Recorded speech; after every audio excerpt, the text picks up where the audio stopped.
Hello, day 2. We're pinning. We've got all our pattern pieces cut out. We're ready to cut our beautiful fabric out. If you can see, I already have my fabric laid out, and I really wanted to use this beautiful art gallery knit because the colors are just so vibrant and I am ready for spring. So as you can see here, I have it folded. I like to call this the hot dog fold. So I've opened up the fabric and I've folded it half in half. So we have that there. So I have 2 folds. I have one on this side as well as one on this side. As you can see, I've also cut out all my pattern pieces. So we have pattern piece 1, which is going to be our bodice front and back. I have pattern piece 2, which is going to be my peplum skirt front and back.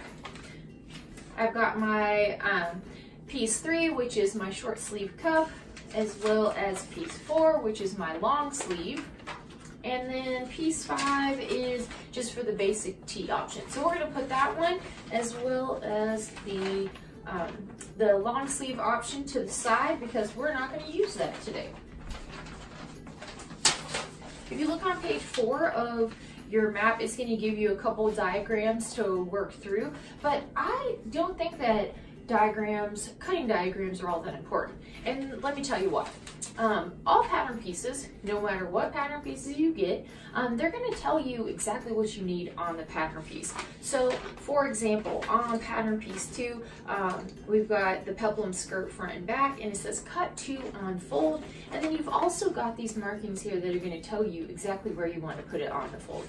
So I've designed this pattern so that it will be nice and easy for you to read, not too many pattern pieces, and something for everybody to sew. So I hope that you guys feel that way as you're sewing. So as I start to sew, I'm going to lay down my pattern pieces to where I think they should go. I'm going to need 2 on the fold for the bodice, and I'm going to need 2 on the fold for the skirting. So I have folded it so that one side is just slightly larger than the other to accommodate for the curve. I'm getting, for my size, I'm getting just right at the selvage. So I am using 1 1/4 yards of this art gallery knit, and this is called Boho Fusion.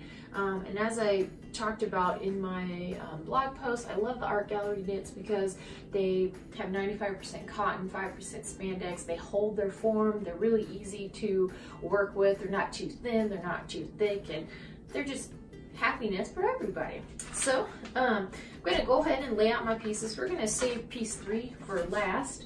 And then I'm going to go ahead and start pinning. It's really important that you make sure that you get this long folded side exactly on the edge. So I'm going to go ahead and pin.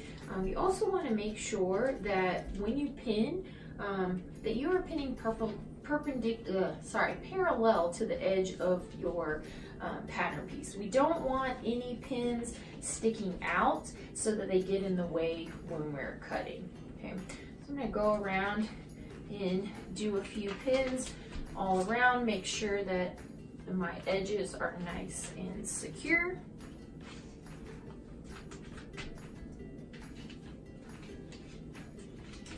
And then I'm also going to do the same thing with piece 1.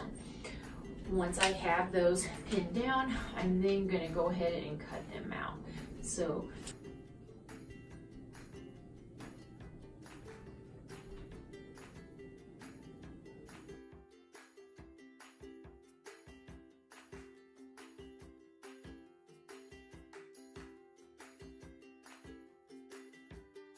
okay, now we have our cuff, we have our peplum, as well as our front and back already cut out. But if you look at the directions, first it says follow the cutting diagram to cut out all the pattern pieces, which we did. But then fourth, we're going to cut out our neck binding piece. This piece is going to be 1.5 by 32 inches long. And if you look at my scraps here, I've gone ahead and folded them back in half to that original halfway mark.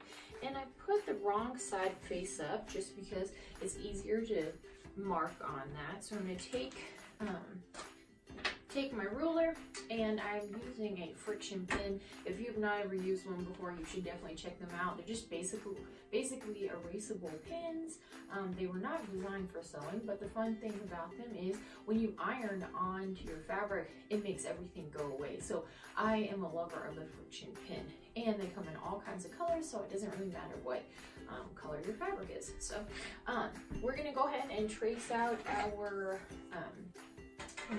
our neck binding piece.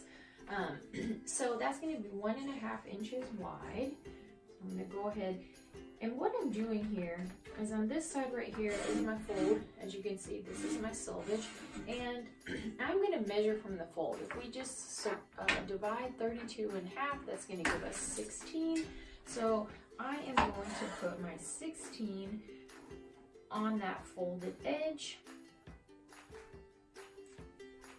And then I'm just gonna go ahead and draw my line there, along there.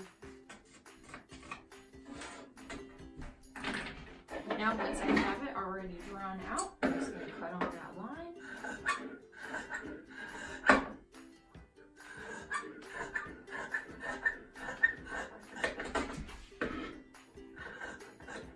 Okay. And now I have a nice long neckband that we're gonna use for binding. So